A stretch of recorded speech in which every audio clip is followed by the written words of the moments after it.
আসসালামু আলাইকুম রহমতুল্লাহ।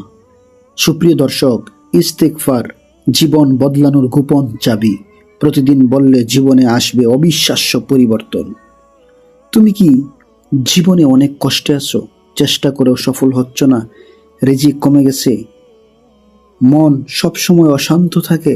তাহলে আজকের ভিডিওটা শুধুই তোমার জন্য। একটা শব্দ, মাত্র একটা শব্দ, যা তোমার জীবন পুরো বদলে দিতে পারে। আস্তাগফিরুল্লাহ।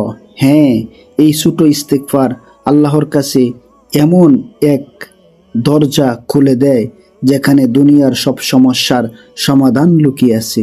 আজ আমরা জানবো কিভাবে ইস্তেগফার তোমার ভাগ্য বদলে দিতে পারে। সুপ্রিয় দর্শক, ইস্তেগফার মানে কি? আল্লাহর কাছে ক্ষমা চাওয়া। কিন্তু এটা শুধু মুখের কথা না, এটা হলো হৃদয়ের কান্না। নবী সাল্লাল্লাহু আলাইহি ওয়াসাল্লাম দিনে 70 বারের বেশি ইস্তেগফার করতেন। আমরা তো গুনাহে ডুবে আছি, তাহলে আমাদের কতবার ইস্তেগফার করা উচিত? আমার প্রাণ প্রিয় দর্শক বৃন্দ, আপনি জানলে অবাক হবেন ইস্তেগফার পড়লে কি কি লাভ হয়। 1. গুনাহ মাফ হয়।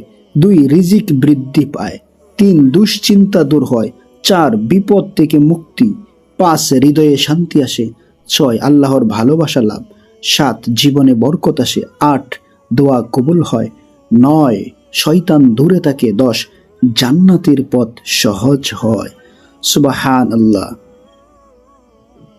আমার প্রাণ প্রিয় দর্শক বৃন্দ, অবশ্যই আমরা ইস্তেগফার বেশি বেশি পড়ার চেষ্টা করব। প্রতিদিন অন্তত কিছু সময় ইস্তেগফারে আমরা কাটিয়ে দেব। আল্লাহ রাব্বুল আলামিন আমাদিগকে বেশি বেশি ইস্তেগফার করার তৌফিক দান করুক। আমিন।